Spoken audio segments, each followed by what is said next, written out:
Da Vittorino, panificio, caffetteria, paninoteca e pub, aperto dalle 4:30.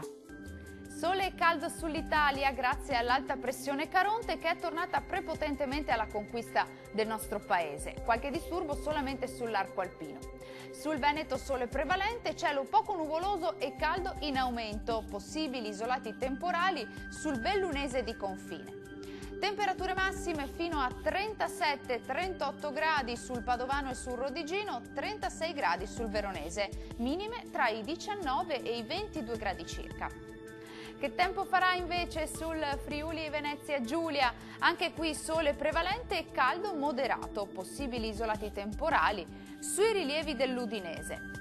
Temperature massime previste tra i 30 e i 34 gradi, valori notturni attesi intorno ai 21-22 gradi circa. Concludiamo con uno sguardo alla situazione del Trentino Alto Adige. Bel tempo prevalente, qualche isolato temporale lungo i confini esteri, ma caldo in aumento con valori massimi attesi tra i 34 e i 37 gradi, minime previste sui 19 gradi circa. Il mare sarà generalmente calmo, i venti deboli da sud-est sulle zone costiere e moderati al largo. Dal meteo di Antenna 3 è tutto, arrivederci!